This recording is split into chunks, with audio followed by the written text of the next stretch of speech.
Yo, what's up, YouTube? It's your boy Spirit Lightbody back at it one more time, man. May the Most High surround and protect you all as always. You already know what it is.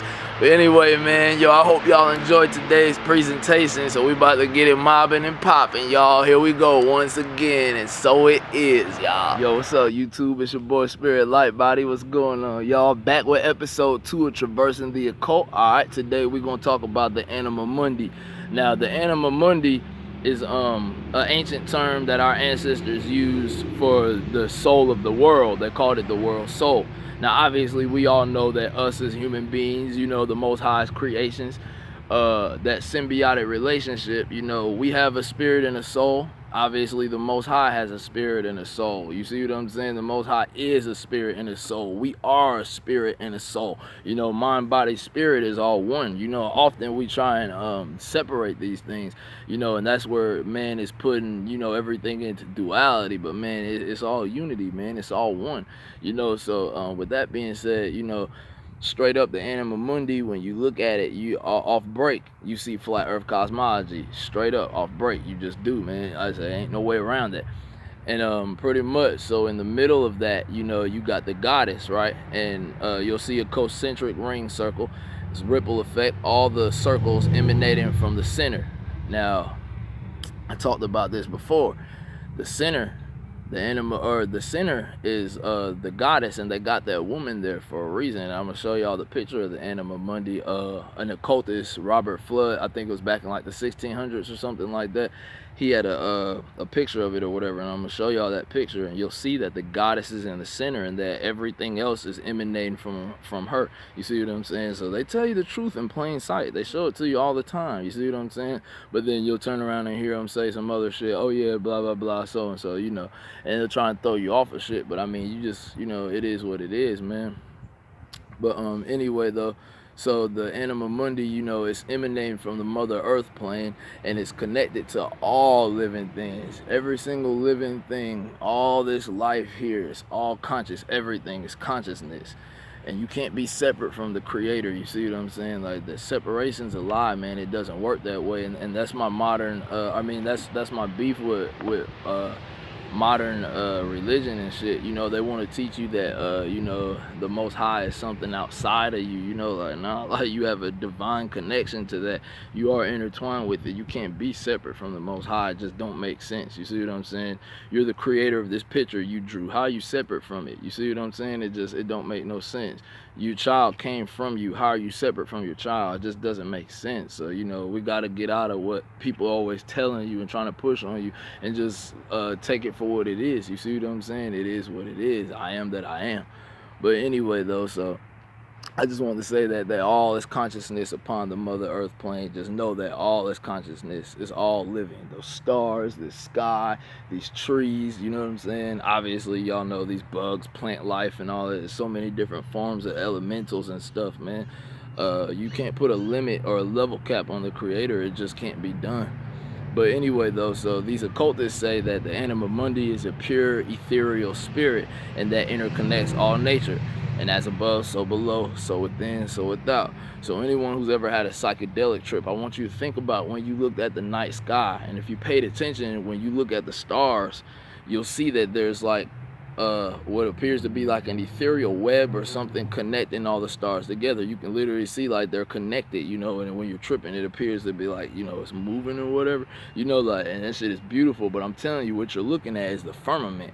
And I'm telling you, they knew this shit. Like, yo, these occultists, they know this shit. They're hiding it from you. They know this shit. These occultists know a ton of shit. I'm telling you, if y'all start researching the occult, that shit is gonna change your outlook on life, because these motherfuckers know that shit. And again, like I said, the occult is just hidden. It's just hidden knowledge, man. This shit was, you know, common at one point. We all knew this shit. A child could have schooled us in this shit, you know, in the ancient time. We all knew this. But anyway though, so I want y'all to notice that the Anima Mundi is credited to Plato or whatever, you know. There he goes. And when you look at Plato's Atlantis, that's just plagiarism of the flat earth cosmology. They ripped that shit off, plain and simple. I mean, like, ain't no way around it. They ripped that shit off. But again, like I said, when you're looking at this Anima Mundi, I just want y'all to pay attention to the goddess. Notice she's in the middle and everything is emanating from her. So it's like I told y'all, the North Pole is the center of the earth. That's the womb of the earth. That's where all creation came from. There's even a painting done in the 1600s. I can't remember the guy's name. If I can find it, I'll put it up in the video for y'all or whatever. But pretty much you can see where it was Adam and Eve. It was a painting of Adam and Eve, and near them you can see a hole in the ground, and you can see like animals and different things coming out of it. They're showing you this shit. They've been showing you this shit. They always put the truth in plain sight, but most people just write up, oh, I was just a pit, you know, I was just a bottomless pit or something, you know, man, what the fuck, you know, like, no, that shit is what it is. But anyway, though, so I want to talk about the alchemists. All right, so we all know about alchemy, right? You know, alchemy, excuse me. The whole thing was about turning lead into gold. I want you to understand that it wasn't talking about literal fucking lead into gold. It was a metaphor. You see what I'm saying? You are the lead, the darkness. You see what I'm saying?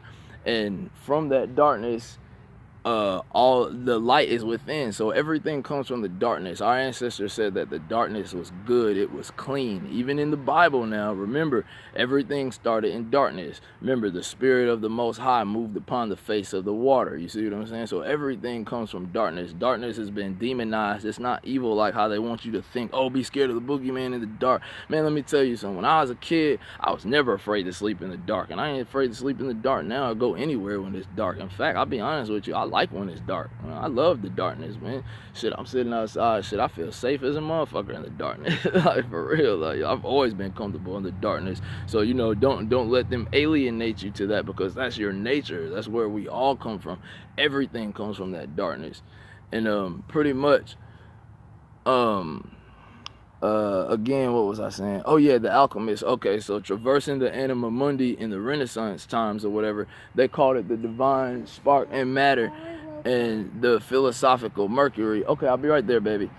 And they considered it the universal, or excuse me, which they considered the philosophical Mercury universal and brilliantly stimulating, or a universal and brilliantly stimulating fire in the light of nature.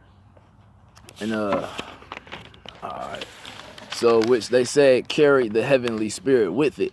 They understood that the Anima Mundi was the most, or innermost secret spiritual flame of man. And so what I wanted to get at is that understand that whenever you awaken to this alchemical light, you see what I'm saying, this natural light that's inside of all creation, it is awakened to one's or it's awakening to one's part of the light of the world soul. So it's micro to macro. You see what I'm saying? It's within you. Once you enter and understand that your connection to the creator, that wow, I'm a part of God. I'm not separate from God like they were trying to tell me. I'm actually part of God. Like, wow, you know what I'm saying? Like that awakens something within you. And that's, you know, when you become enlightened, and that happens from the inside out. I've said that in one of my previous videos or whatever. So, you know, I just want y'all to understand that man, you can't be separate from the Most High. You can't be separate from the creator. You can't be separate from nature. We are nature, man. Like, how you gonna be separate from yourself, separate from something that you are? It don't make no sense. So I just want y'all to understand that, you know, that's a beautiful thing, man. As above, so below, and so within, so without. You know, in other words, when we wake into our light within the darkness, we awaken to our ever-present connection to the divine creatrix. So, you know, that's powerful stuff, man. May the Most High guide and protect you all, man, and I appreciate it. Y'all take care of yourselves, man, and so it is. One.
Yo, what's up, y'all? Hey, I hope you enjoyed that video today. I hope you enjoyed it, man. Please leave your boy a comment, a like, share, you know what I'm saying? Y'all know what it is, and if you hadn't already, you know what I'm saying, shit, hit the subscribe, man. But anyway, though, I hope you enjoyed that video, and I hope you learned something. I hope it resonated with you. But yeah, you know, I'm always talking about my crystals and whatnot, so I wanted to show y'all these two. I call these two my grid workers, because when I sit down on the earth, I place my left and right hands on them as I meditate, you know what I'm saying? As I traverse this earth plane in different areas I go and stuff. But yeah, man, they're beautiful, man. I dug these straight out of the mountains where me and my wife are going to be building our future homestead soon in the near future. But anyway, though, as always, may the Most High surround and protect you all, and so it is. One love, one heart, one spirit, y'all. And so it is, and so it is, and so it is. I'm out.